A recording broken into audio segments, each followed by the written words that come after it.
Alors, on continue. Ce matin, on a un gros matin ensemble. Alors, ça va être une thématique qu'on va faire, que je vais commencer ce matin, que je vais terminer ce soir. Alors, on va être toute la journée dans le Saint-Esprit. Alors, c'est une thématique que je trouve fascinante. Vraiment, là, je n'ai parlé un petit peu hier, là, comment est-ce que c'est souvent le Dieu oublié. C'est une thématique pas nécessairement facile à aborder. Il y a beaucoup de différences de conception, de conviction. Il y a eu plusieurs abus. Il y a eu plusieurs... vous avez peut-être vécu des expériences catastrophiques et là, il y a eu un retour du balancier de l'autre bord et vice-versa. C'est un thème qui est très intangible. Plus intangible, je dirais que Jésus est Dieu. Jésus, tu sais, c'est une personne. Tu sais, je parlais de Chosen, là, tu sais, qui est la série. Ben, c'est la vie de Jésus. Alors, toutes sortes de péripéties. Ça serait très difficile de faire la vie du Saint-Esprit en série. Tu sais, ça serait exactement, là, tu sais, un vent, un souffle, un feu, OK. Oui, exactement, ça serait les actes, là, mais ça serait toujours un peu à travers des gens. Et Dieu, c'est le même principe. On voit Dieu dans plusieurs circonstances, dans tout l'Ancien Testament, le Nouveau Testament. Dieu est aussi plus tangible, mais l'Esprit, c'est très intangible, mais c'est un thème récurrent, omniprésent, essentiel dans tout le récit biblique. Alors, si on n'aborde pas le Saint-Esprit, puis la raison pour laquelle j'ai décidé d'aborder le Saint-Esprit, c'est que, dans le fond, un peu le thème de cette semaine, c'est un peu la connexion avec Dieu. Donc, le Saint-Esprit, c'est comme, c'est littéralement notre Wi-Fi, là, c'est notre port d'attache, c'est la corde qui nous attache. Alors, si on n'aborde pas le Saint-Esprit, ça va être très difficile d'aborder une vraie connexion avec tout le reste. En fait, le Saint-Esprit, il est central pour la connexion qu'on parle depuis quelques jours. Et je vais commencer avec une petite illustration. C'est un immigrant italien dans les années 1900, pauvre italien, un pauvre immigrant italien qui voulait immigrer vers le rêve américain. Alors, il habitait en Italie et c'était un jeune de 24 ans et il voulait absolument prendre le bateau pour venir ici, en Amérique du Nord. Et il économise pendant 2 ans pour acheter son billet de bateau. Et il travaille très fort. Il travaille dans toutes sortes de job-in. Il y avait très peu d'emplois. C'était très difficile. Mais il réussit éventuellement à avoir son billet. Et c'est une histoire vraie. C'est dans un livre que je lisais il y a quelques années. Et éventuellement, il prend le bateau. Mais n'ayant pas assez de sous pour acheter les repas, il se fait des provisions. Des provisions qui sont du pain sec et du fromage pour la traversée qui dure environ 2 mois. Alors, il se dit, l'important, c'est d'arriver à bon port. Alors, il s'embarque sur le bateau et tout va bien. Il est dans la classe du bas, là, la classe, je ne sais pas comment on l'appelle, là, mais économique. Dans la queue du bateau, là, proche de la salle des machines. Et chaque repas, il s'en va dans son coin, mange ses biscuits soda ou son pain sec et avec son fromage. Après 1 mois et demi, c'est plus du fromage bleu avec du pain très, très, très sec, comme le désert. Alors, il se fait des relations à l'intérieur du bateau, il se fait des amis. Et vers la 5e, 6e semaine du voyage, il reste environ 1 à 2 semaines au périple, il y a un de ses amis qui le voit toujours s'éclipser pendant les repas, s'en va dans son petit coin pour manger ses biscuits soda. Fait que là, il dit, pourquoi est-ce que tu t'évinces toujours dans cette période-là? Là, puis là, lui, il raconte, là, ça fait 2 ans, j'ai travaillé fort, je voulais prendre le bateau, j'ai travaillé sur plein de job-in, j'ai réussi à m'acheter mon billet, et là, je m'embarque sur le bateau, mais j'avais pas assez d'argent pour acheter les repas, alors je me suis fait des provisions. Puis il dit, ah, OK, mais tu savais que le ticket inclut les repas. Le buffet à volonté de toutes sortes de mets qu'on peut se délecter, assez pour t'engraisser pour les 3 mois qui viennent, là, tu sais. Là, le gars, il a mangé autre chose que ses biscuits secs pendant ce souper et le restant de la semaine. Mais je trouvais ça intéressant parce que, en tant que chrétien, très souvent, on est très similaire à cet individu. On obtient notre ticket pour le ciel, et là, on est comme, je m'en vais prendre enfer, je m'en vais au ciel. Et on vit en pauvre toute notre vie chrétienne sans être conscient que notre ticket inclut une abondance, une bénédiction présente, en tout cas le potentiel de... Il y a quelque chose, c'est pas juste un ticket pour le ciel, mais un buffet complet pour la vie entière, pour toutes sortes de sphères, avec toutes sortes de diversité d'actions, toutes sortes de diversité de mets qui sont là, présents, mais que souvent on n'en est juste pas conscient. Et on attend après l'éternité sans se rendre compte qu'on est déjà accompagné d'une grande puissance et délivrance en latence. Plusieurs chrétiens cherchent le Saint-Esprit, mais le problème, c'est qu'on n'a pas encore compris la puissance qui est déjà présente en nous. Et je vais commencer avec un passage en fait, je vais, tu sais, là, puis là, j'étais un peu, je me demandais, est-ce que je vais dans un passage ou je vais dans plusieurs passages? Et j'ai décidé de prendre la stratégie de plusieurs passages. Et c'est toujours un avantage et un inconvénient. Plusieurs passages nous donnent une diversité de points de vue.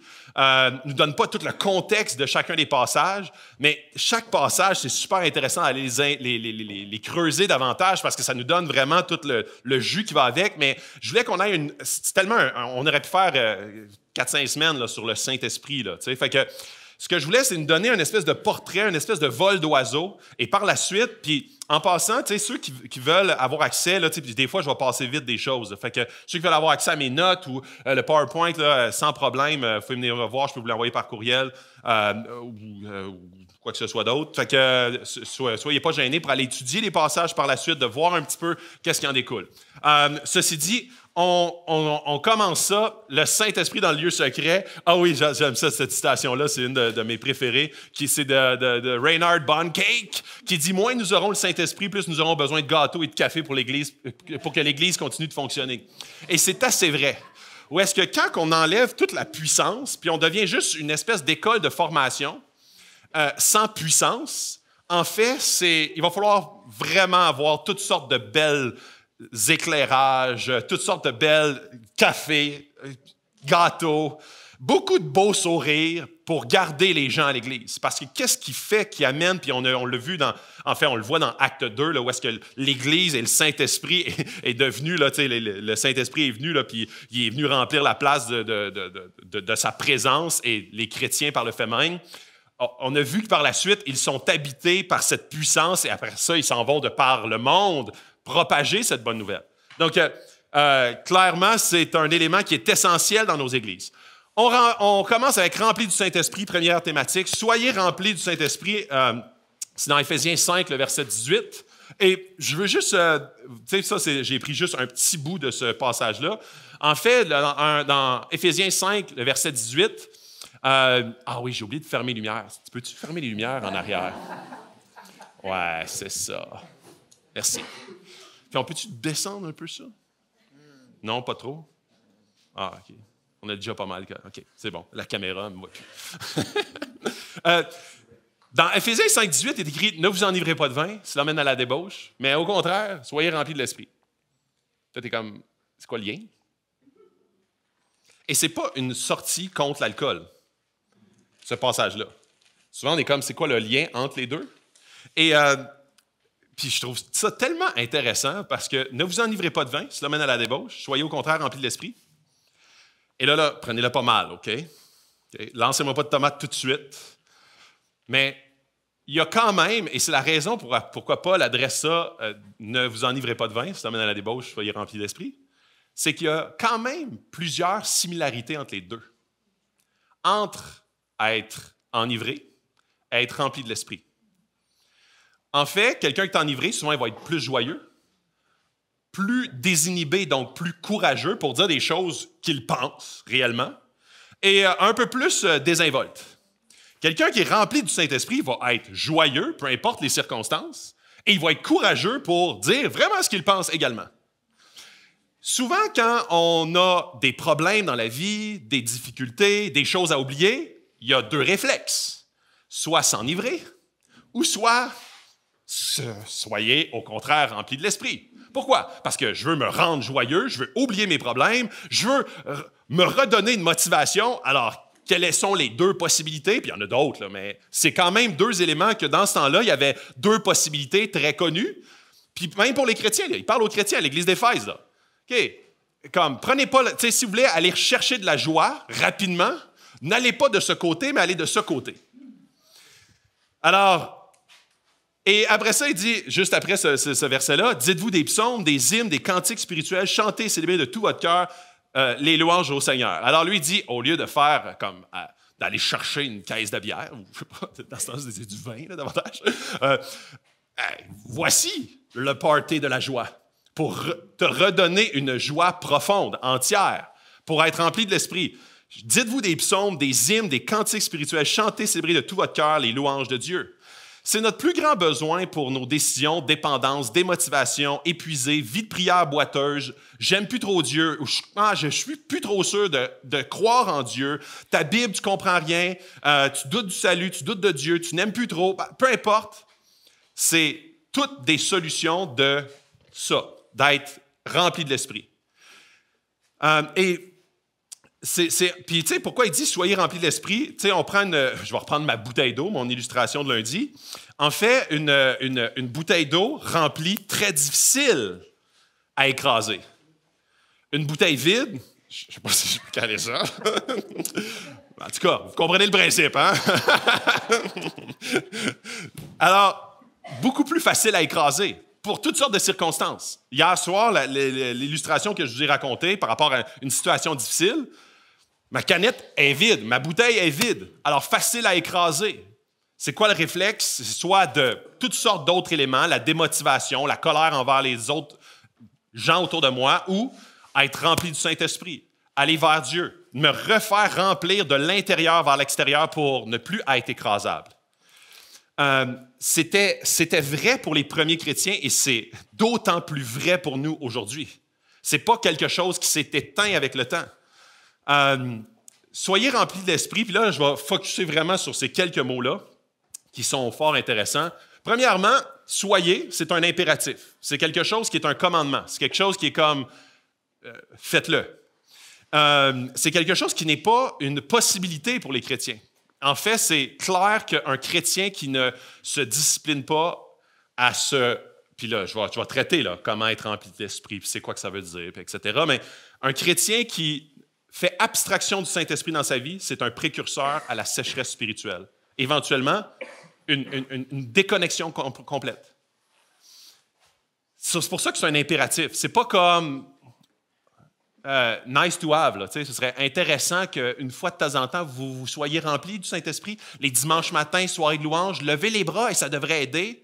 Dans certains moments, quand ta vie va mal, idéalement, ça serait intéressant que tu sois potentiellement rempli ou à moitié. Deuxième élément, c'est un passif, le verbe être, soit. Et c'est ça qui est intéressant dans la Bible, il y a toujours une tension entre deux éléments. Parce que là, tu es comme, OK, c'est un commandement, mais je ne sais pas trop comment y me parvenir. T'sais. C'est quoi, je vais où me remplir de ça? Là, c'est qu'est-ce que je fais pour? Alors, c'est toujours ça qui est intéressant aussi, c'est qu'il y a une certaine... c'est un verbe passif, Dieu est la source. Tu ne peux te remplir toi-même. Et c'est ça qui est quand même désagréable. Parce qu'en tant qu'humain, on n'a pas le contrôle sur cet aspect-là. C'est, OK, je veux être rempli de l'esprit, mais je ne peux le faire avec juste, je vais lire un psaume et ça va le faire. Ça va me remplir ma bouteille au complet. Et non, ça ne l'a pas fait. OK, je vais passer une demi-heure dans la prière. Et ça peut le faire ou ça ne peut pas le faire. Dieu est au contrôle de ça. Il y a des circonstances et des fois, des actions spirituelles peuvent mener à un bienfait spirituel et parfois, niet. Parce que j'ai un péché de déconnexion qui m'empêche que peu importe les actions spirituelles que je vais mener, il n'y aura aucun impact. Alors, il y a un aspect qui est toujours... C'est une synergie entre l'être humain et Dieu. Donc, il y a un élément de dépendance pour être rempli de l'esprit. Tu sais, puis de la même façon là, que mon illustration du départ, on est comme un peu un smartphone en mode avion. Alors, c'est comme si on avait tout le potentiel et souvent, on reste en mode avion puis on essaie. Là, puis on est comme, OK, j'aimerais ça, là, aller voir les nouvelles des sports. Tu es en mode avion. Là, tu es comme, tu vas sur les RDS. Moi, c'est là je vais. RDS, puis tu es comme, là, pas de réseau. Il n'y a rien qui se passe. Puis là, tu es comme, OK, bien d'abord, je vais essayer de me déplacer dans l'avion. C'est peut-être ça. Fait que je me déplace, puis là, je dis RDS, puis il n'y a rien qui se passe. Puis là, tu es comme, OK, bien je vais essayer d'aller avec d'autres gens. Puis là, on se dit, OK, bien on va mettre nos cellulaires là, ensemble, là, puis on va aller voir RDS. Et il n'y a rien qui se passe encore. Puis là, tu dis, ah, Dieu n'est pas très vivant. Là. En tout cas, ça ne marche pas vraiment. D'être chrétien puis être rempli du Saint-Esprit, c'est quelque chose qui est abstrait puis que je suis inconfortable là-dedans. C'est pas pour moi, le christianisme. Et en fait, on oublie très souvent qu'il y a un aspect que Dieu est au contrôle du Wi-Fi. Je parle d'une façon imagée, évidemment. Là. Dieu est au contrôle du Wi-Fi spirituel dans nos vies. Et c'est Dieu qui va te remplir, puis il y a des fois des éléments qui sont camouflés à nos yeux, physiques. Et que Dieu a besoin d'ouvrir les yeux de nos cœurs spirituels pour voir le péché qui coupe ce Wi-Fi-là avec Dieu. Et qui, là, nous remplit tout à coup. Là, tu dis, OK, c'était pas des soirées de louange, c'était pas de la prière, c'était une repentance que ça me prenait pour rétablir cette connexion-là, pour être rempli du Saint-Esprit. Donc, ça prend les yeux de l'Esprit qui nous ouvre les yeux spirituels pour qu'on tombe en repentance. Puis là, je donne cet exemple-là, ça peut être toutes sortes d'autres éléments. Un péché dans notre vie, ça peut être des éléments qui sont extérieurs, même des désobéissances. Hier, je mentionnais là, en parenthèse Jonas. Jonas, il s'en va dans la direction inverse. Et là, de m'amener sur le bateau, il aurait pu dire hey, on va faire une soirée de louange, guys, là, avant la tirer à courte paille. Là. On va faire une soirée de louange ici. Là. On va faire toutes sortes d'affaires spirituelles pour que je reconnecte à Dieu parce que là, j'y ai désobéi, mais on va camoufler ça avec d'autres patentes là, pour que moi, je sois rempli du Saint-Esprit. Là, il dit je ne sens pas le Saint-Esprit. Ben oui, parce que tu es en désobéissance. Fait que pitchez-la à l'eau, puis ça va se rétablir. Fait que des fois, la solution, elle est complètement spirituelle. Elle prend une illumination spirituelle pour être re-rempli. Et finalement, c'est un verbe au présent. Et encore une fois, hier, on parlait de demeurer en moi, qui était quelque chose qui était en tout le genre, en action au présent. C'est pas quelque chose qui se fait lors de ta conversion, sois rempli du Saint-Esprit, puis après ça se vide tranquillement jusqu'à ta mort. C'est quelque chose qui se fait et se renouvelle continuellement. Puis on voit les mêmes principes dans Acte 2, dans Acte 4, dans Acte 9, dans Acte 13. C'est quelque chose qu'on voit systématiquement. Et la meilleure image que j'ai pour ça, c'est que c'est comme une ballonne qu'on gonfle. Puis là, la ballonne est grosse. Et après ça, on fait... Notre vie chrétienne, c'est du...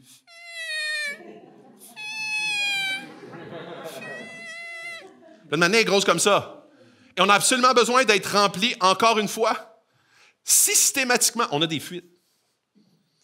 Et puis souvent, il est possible de faire semblant d'être rempli du Saint-Esprit. On arrive à l'église, bonjour ma sœur, bonjour mon frère, sois béni. Dans la soirée, les moments de louange, encore une fois. Et là, j'ai l'air rempli du Saint-Esprit. Je peux prêcher, avoir l'air rempli du Saint-Esprit. Je peux évangéliser ayant l'air rempli du Saint-Esprit. On est très bon, puis on a développé beaucoup de mécanismes pour c'est quoi que ça a l'air d'être rempli du Saint-Esprit, surtout dans un contexte où est-ce que les gens savent un peu à quoi ça ressemble à être rempli du Saint-Esprit. Ah, lui ou elle, il a de l'air rempli du Saint-Esprit. Et en fait, quand on dit c'est entre toi et Dieu, c'est entre toi et Dieu. C'est quelque chose qui c'est impossible à percer.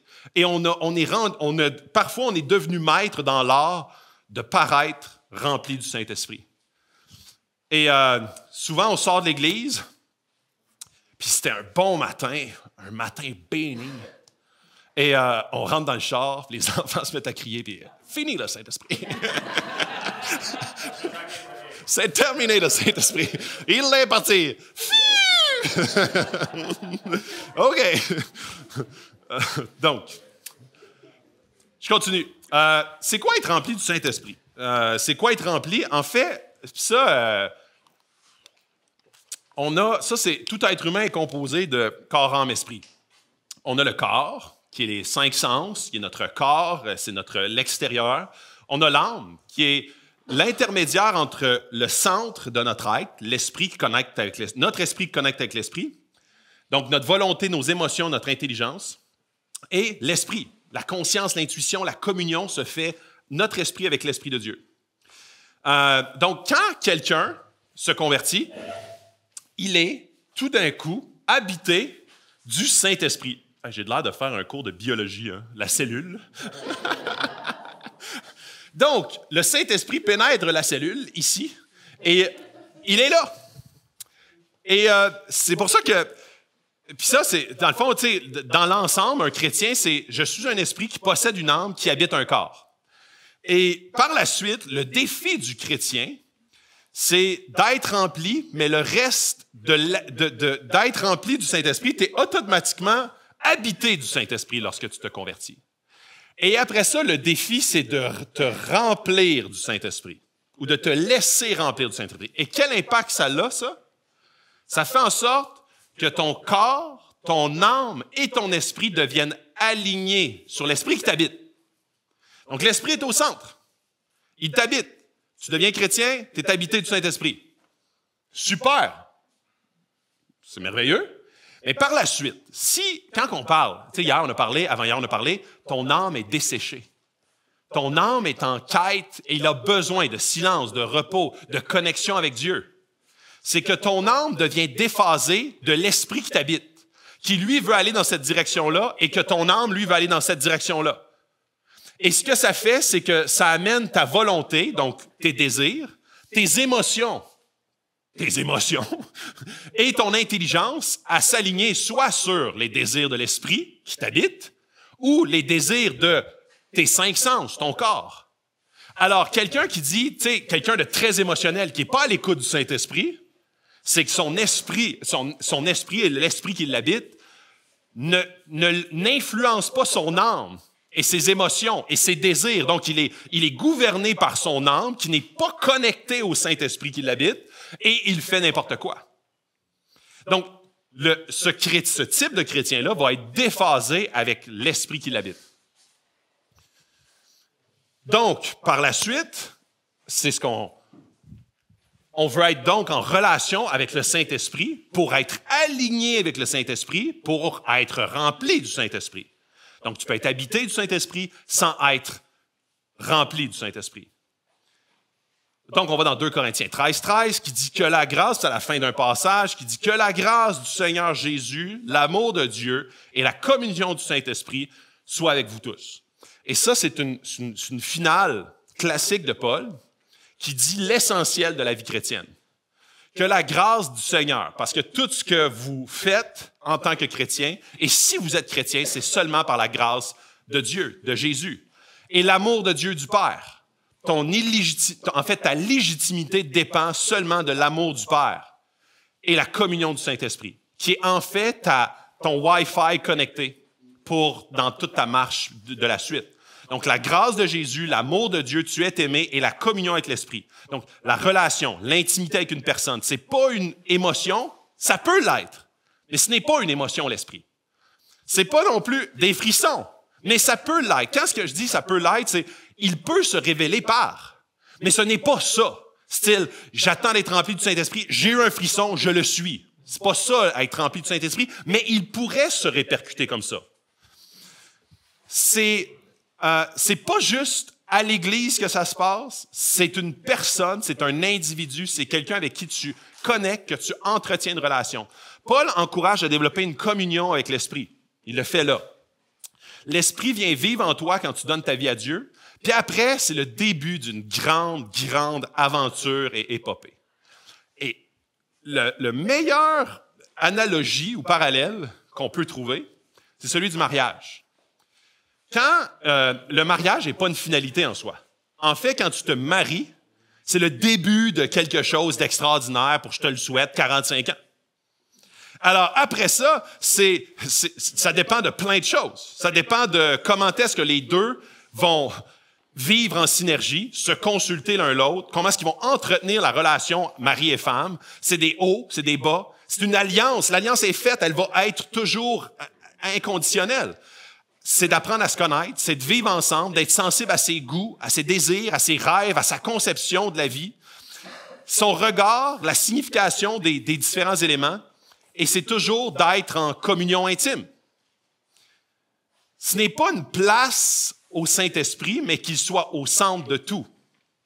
Dans le mariage, l'homme et la femme sont appelés à faire une seule chair. Donc, quand tu te fais appeler pour aller à un voyage de pêche, si tu ne consultes pas la douce moitié, ta douce moitié, problème.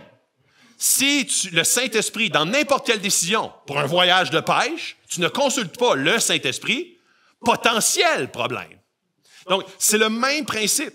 Tu peux vivre en colocation dans ton mariage, tu peux vivre en colocation avec le Saint-Esprit. Il vit dans ton esprit, il t'habite, mais il ne te remplit pas. Donc, il n'influence pas ton âme et ton corps. Donc, ton corps et ton âme se dirigent selon son émotion et ses désirs et sa volonté propre. Et éventuellement, ça chie. Tu te demandes pourquoi? Tu te dis pourquoi? Pourquoi, Seigneur? Ben, parce que tu ne consultes pas l'esprit qui t'habite, qui est au centre. Comme dans ton couple. Tu dis, je ne sais pas pourquoi ça chie. Ben, parce que vous n'êtes pas un. Vous êtes mariés, vous avez une date de mariage, vous avez comme tout ce qu'il faut à ce moment-là mais que vous n'avez jamais entretenu, vous n'avez jamais consolidé, vous n'avez jamais pardonné, vous avez vécu dans la rancune, vous avez accumulé un gros bagage. Puis après ça, vous dites, pourquoi ça marche pas? Je pensais que les enfants allaient nous guérir. Wouhou! Alors, et si je fais le parallèle avec le Saint-Esprit, je pensais que le changement de groupe connexion allait me guérir. Je pensais que le changement de pasteur, d'église, je pensais que changer de Bible, de version allait me guérir. Je pensais d'aller dans plus de soirées de louange. Je pensais Et c'est pour ça que très souvent, on va focusser sur des choses extérieures pour guérir l'intérieur, quand la solution se retrouve à l'intérieur pour guérir l'extérieur et influencer l'extérieur.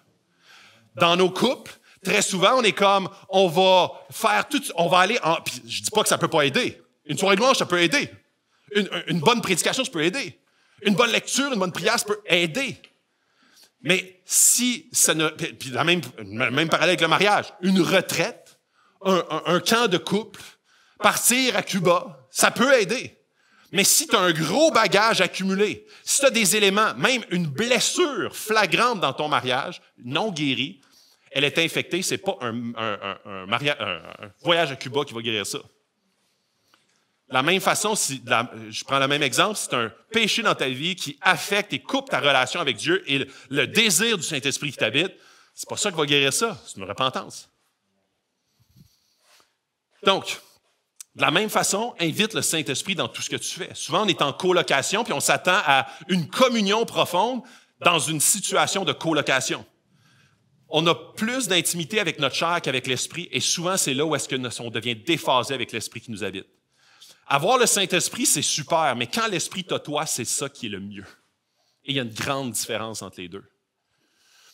Et quand la majorité des gens qui sont nés ici, quand vous êtes nés, là, à votre naissance, vous êtes arrivés avec un beau cadeau, des jambes. Vous êtes sortis de là avec des jambes. Mais vos jambes n'étaient pas nécessairement... C'est un super deal, là. C'est un super deal, là, souvent là, comme des orteils et tout. C'était pas une récompense, mais un cadeau. Tes jambes étaient un cadeau, mais apprendre à marcher prend du temps, des efforts, des sacrifices, patience, tomber, se relever. Ça prend beaucoup d'efforts. Personne a comme sorti du ventre, puis yeah, rock on! Personne. J'ai jamais vu ça. Dans aucun pays, dans aucune histoire, dans aucun livre, j'ai jamais vu ça. On avait le potentiel, mais pas la force encore, fragile, trop chubby. Ça ne fonctionnait pas. Tes jambes étaient là, tu devais les traîner partout. Tu devais les traîner partout, là, comme un fardeau. Là. Mais on ne savait pas comment les utiliser encore. Et les gens autour t'ont appris. Tes parents ont dit comme ça, puis là, ils te prennent par les mains, là, tu sais, Gian, c'est ce que je veux dire, là, avec ton dernier là, qui vient de commencer à marcher, là, bon, ben, tu le vois, là, c'est pas fort encore, là, tu vois que c'est, là, il s'en va dans les jeux, là, puis là, il surveille partout, là, bon, ben, là, tu sais, là, il est comme, ouais! Et ça, c'est souvent ce qui arrive puis ça, c'est normal. Pour tous les chrétiens, c'est la même chose. Quand tu te convertis, tu arrives avec un beau cadeau, le Saint-Esprit qui t'habite, des jambes qui te suivent. Puis si tes parents ramperaient, si Gian, puis sa femme le ramperaient tout le temps, là, ben, son fils, sûrement qu'il ramperait encore. Marcher dans l'Esprit prend du temps, de la concentration, prend des sacrifices. Ça aide énormément d'être entouré par des gens qui marchent dans l'Esprit aussi. Sinon, on va porter le Saint-Esprit partout où est-ce qu'on s'en va. Il t'habite, là. Il est dans le milieu, là. Il est là, là. mais il va être littéralement quelque chose que tu n'utilises pas. Il est sur ton ticket, il te donne la possibilité d'une puissance infinie, mais jamais tu as appris à t'entraîner, stabiliser l'équilibre, devenir de plus en plus ferme, éventuellement courir avec. L'Église, les groupes connexion, le couple, les amis peuvent aider cette consolidation-là. Plusieurs d'entre nous, on porte le Saint-Esprit, mais je nous lance le défi de se laisser transporter par le Saint-Esprit dans notre vie chrétienne. On obtient l'Esprit Saint par le salut, il nous obtient en s'abandonnant systématiquement et continuellement et journalièrement à lui. En l'interpellant continuellement, en l'invitant dans nos décisions, dans nos discussions, dans notre direction. Parfois, on navigue dans la vie chrétienne en étant des gros bébés dans des carrosses. On attend d'être nourri par le preacher, par quelque chose qui vient de l'extérieur, par le partage des autres, mais tu peux être nourri sans attendre par l'Esprit Saint qui t'habite. Tu peux prendre tes jambes et marcher avec l'Esprit vers une révélation fraîche pour toi. Le Saint-Esprit n'est pas un quoi, mais il est un qui. Il est une personne que tu peux attrister, que tu peux éteindre. C'est une personne. Par contre, il se présente souvent comme un vent, un souffle, une huile, une puissance, une colombe, mais cela ne veut pas dire qu'il est une chose. De la même façon, Jésus se présente comme un lion, comme un agneau, mais il n'est pas pour autant un mouton ou un lion. L'Esprit est une personne et Dieu a décidé que Jésus allait avoir un corps juif dans lequel Jésus allait habiter. Dieu a décidé que l'Esprit Saint allait avoir ton corps pour être habité. Dans 1 Corinthiens 6, 19, ne savez-vous pas que votre corps est le temple du Saint-Esprit qui est en vous, que vous avez reçu de Dieu et que vous ne vous appartenez point à vous-même. Donc, on est dans une situation où est-ce que le Saint-Esprit nous habite et il nous suit partout. Par la suite, comment est-ce qu'on l'entraîne? Quand je dis l'entraîne, c'est pas lui qui a besoin d'entraînement, c'est nous qui avons besoin d'entraînement pour l'écouter, d'être soumis à, d'être dans sa direction, de l'interpeller, d'être obéissant à ce qu'il nous révèle par rapport à notre aide, par rapport à des relations, par rapport à des éléments très, très pragmatiques. Ensuite, on saute sur révélé par le Saint-Esprit. Donc, c'est quoi entendre le Saint-Esprit et recevoir une révélation du Saint-Esprit? 1 Corinthiens 2, 9 à 10. Mais comme il est écrit, ce que l'œil n'a pas vu, ce que l'oreille n'a pas entendu, ce qui n'est pas monté au cœur de l'homme, Dieu l'a préparé pour ceux qui l'aiment. Or, c'est à nous que Dieu l'a révélé par son Esprit, car l'Esprit examine tout, même les profondeurs de Dieu. Le but du Saint-Esprit, c'est de révéler Dieu. C'est de révéler Dieu à ton âme, c'est de révéler Dieu à ton esprit, sa volonté, sa pensée. Le Saint-Esprit est là pour pointer à la beauté de Jésus et révéler le Père. C'est pour ça que même, ça, je trouve ça fascinant, l'Esprit examine même les profondeurs de Dieu. Dieu est tellement insondable et infini que l'Esprit, puis moi je me disais, comme l'Esprit est même en train d'examiner, à connaître Dieu pour te le révéler à toi. Et ce n'est pas... Puis là, tu sais, souvent, nous autres, on a la parole de Dieu qui nous donne une infime partie de la personne de Dieu.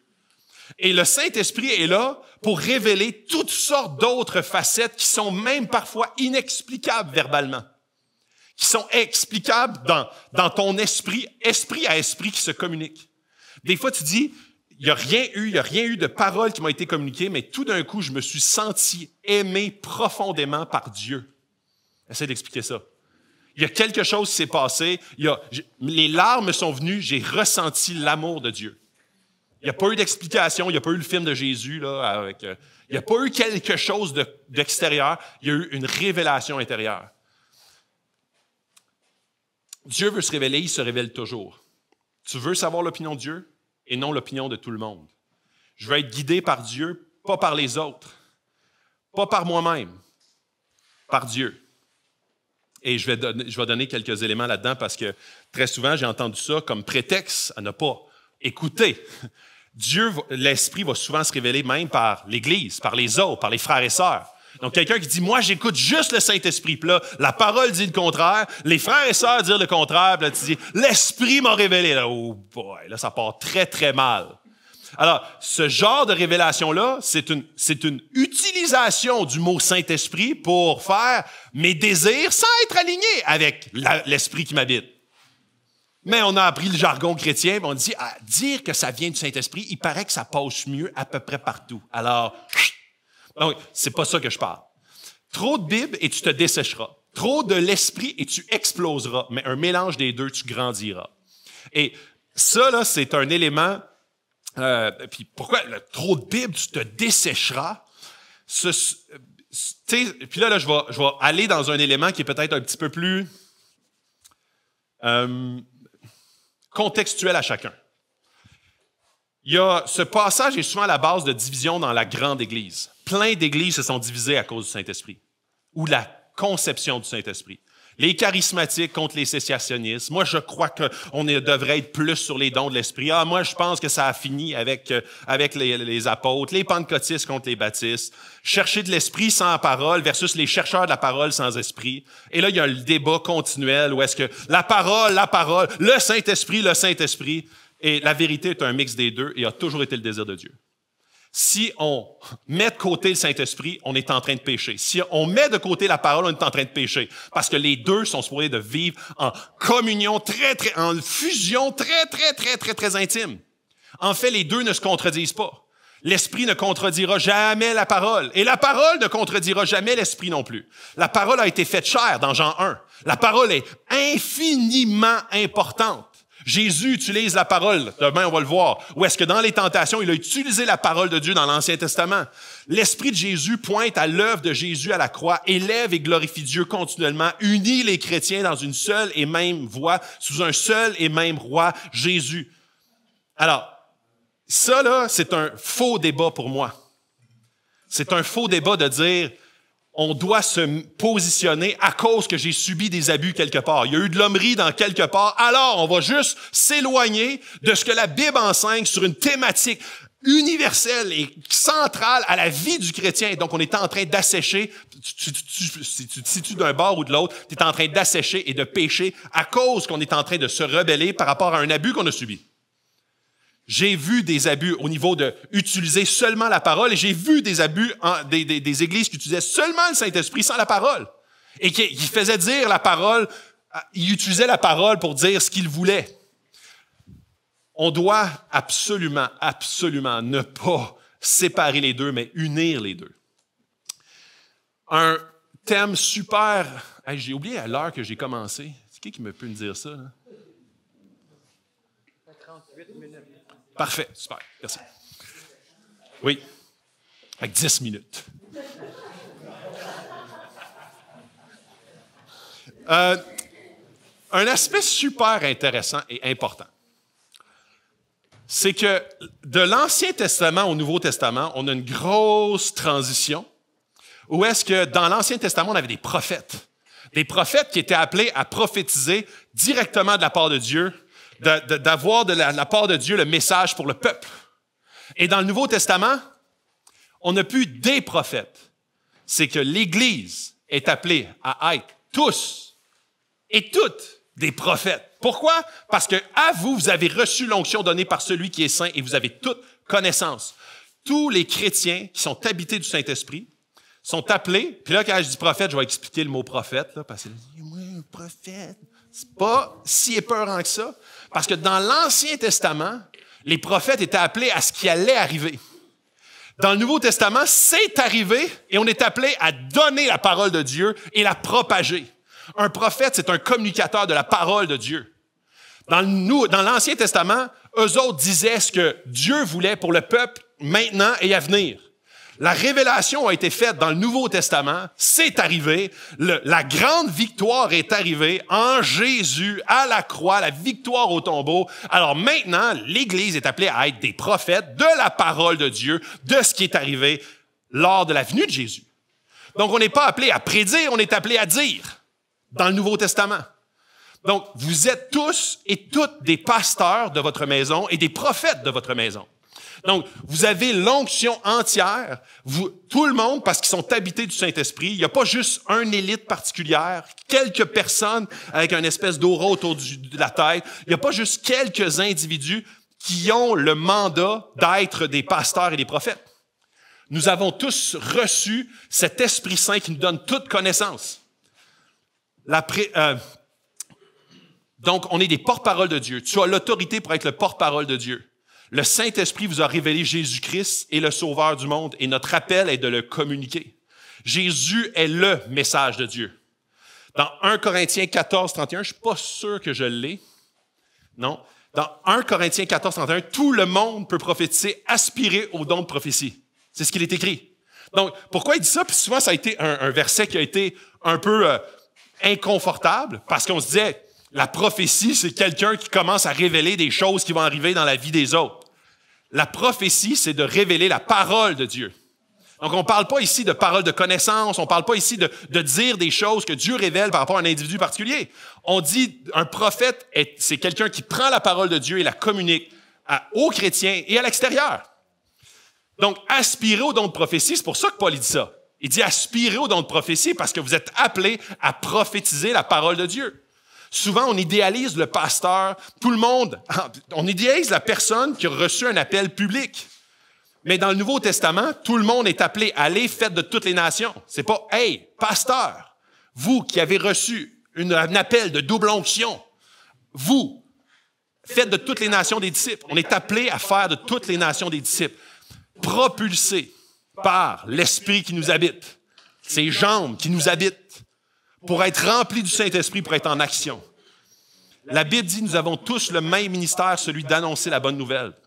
Dans 1 Jean 2, 20, quant à vous, vous avez l'onction donnée par celui qui est saint et que vous avez toute connaissance. C'est le verset que je vous ai montré juste avant. Dans Actes 2, 17, dans les derniers jours, dit Dieu, je déverserai de mon esprit sur tout être humain. Vos fils et vos filles prophétiseront. Vos jeunes gens auront des visions et vos vieillards auront des rêves. Oui, sur mes serviteurs et sur mes servantes, durant ces jours-là, je déverserai de mon esprit et ils prophétiseront. Et souvent, on est comme, ouais, mais dans les derniers jours, ça veut dire genre dans la fin des temps, là, tu sais, comme quand il va tomber des météorites sur la Terre, mais pas nécessaire. Non, en fait, pas du tout. Quand on dit la fin des temps, c'est tout de suite après la venue de Jésus. Ça, c'est la fin des temps. C'est là la fin des temps. Alors, on est dans la fin des temps. Ça, ce passage-là, ce n'est pas pour éventuellement. C'est pour maintenant. Ça veut dire que Dieu déverse son esprit pour qu'on propage son message. Je déverserai mon esprit sur tout être humain. L'esprit de Dieu n'est pas pour une élite particulière. Tes prières sont aussi efficaces que mes prières. La prière du juste est efficace, c'est un passage. Donc, si tu es connecté au Saint-Esprit, en obéissance à ce qu'il a pour toi, si tu es rempli et tu veux te laisser remplir et guider, tes prières sont celles du juste, donc elles sont aussi efficaces que n'importe quel autre chrétien. Comment l'Esprit te parle à toi? Sa parole, des passages, des versets, des vérités, les autres croyants, les circonstances, la louange, la musique, la création. D'autres éléments qu'on entend moins souvent, les rêves, les pensées, les images, un saint fardeau. J'ai vraiment à cœur de prier pour cette personne-là. J'ai vraiment à cœur d'aller visiter cette personne-là. Une incitation divine, des visions. Comment savoir que ça vient de moi ou que ça vient de l'Esprit? Et avant d'aller là, moi, je veux savoir, comment est-ce que Dieu vous parle? Vous pouvez répondre.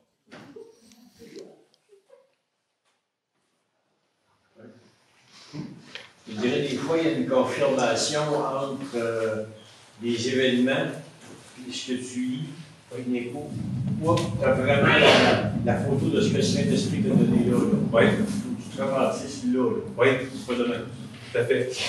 Mais toi, tu n'as pas pensé à ça à l'avance. Tu as juste désiré que Dieu te parle. Puis il assemble les événements pour j'ai là le coup de poing.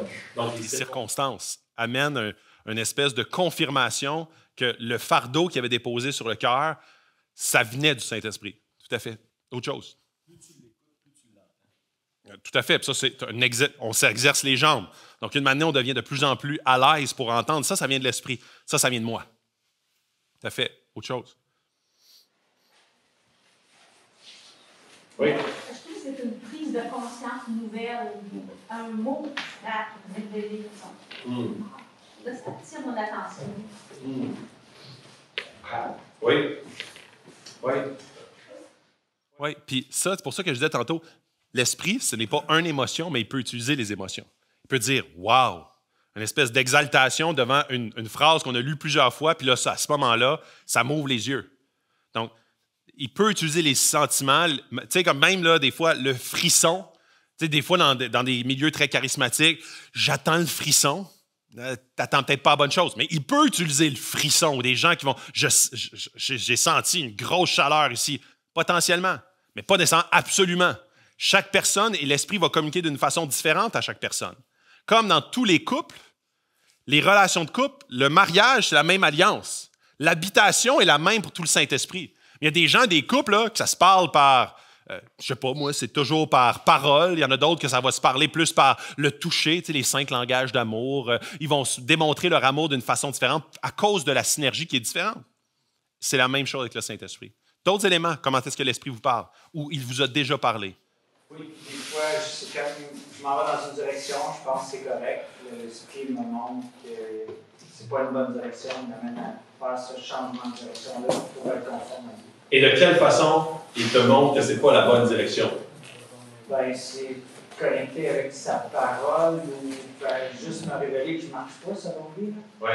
Donc, quand il te révèle, ça va être dans ton cœur, tu sens une conviction qui se dépose? Oui, une conviction que soit je blesse quelqu'un, soit que je blesse Dieu, je ne marche pas selon sa volonté.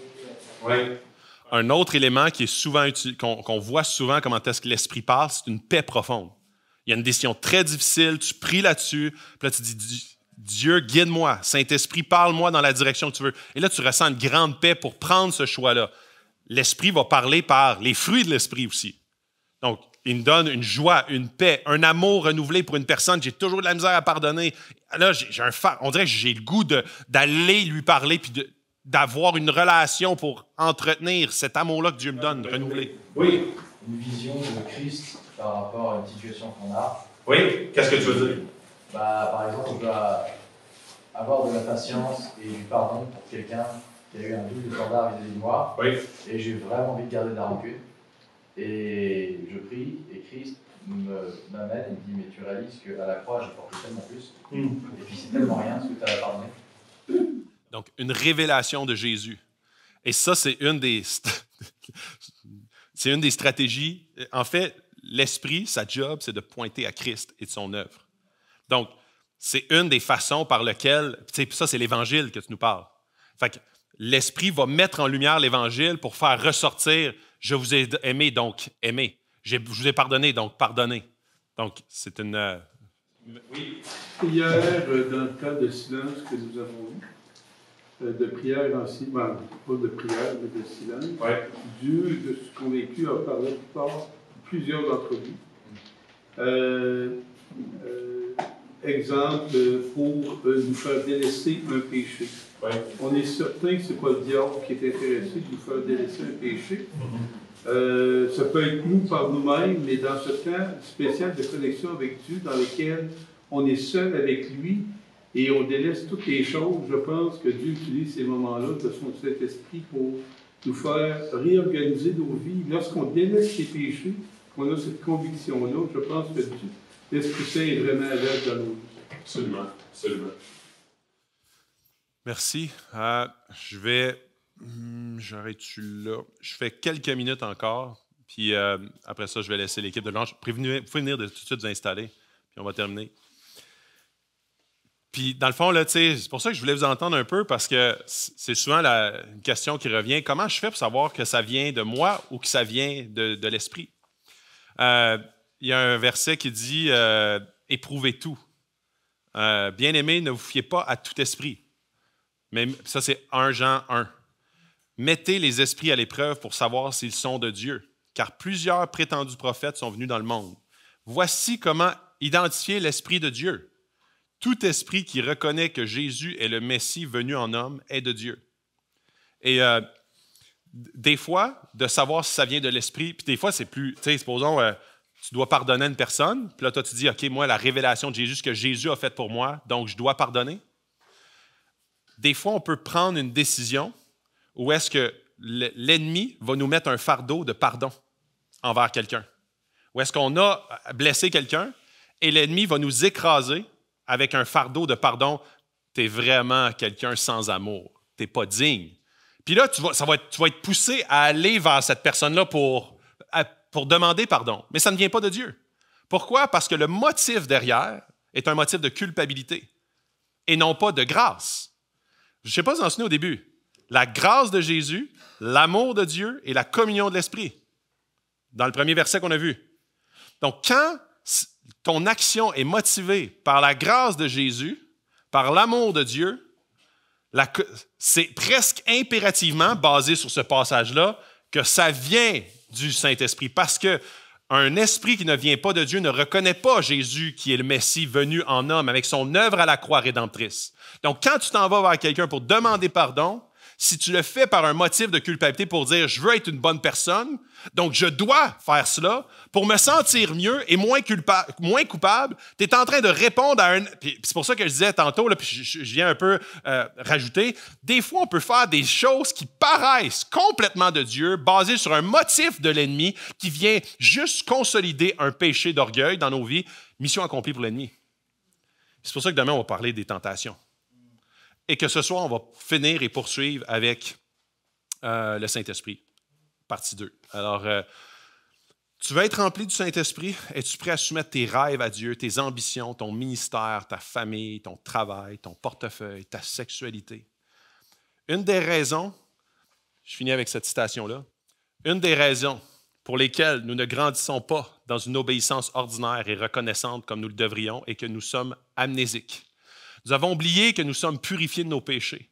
En d'autres termes, l'échec continu de notre croissance est le résultat direct du fait que nous ne nous souvenons pas de l'amour de Dieu pour nous dans l'Évangile.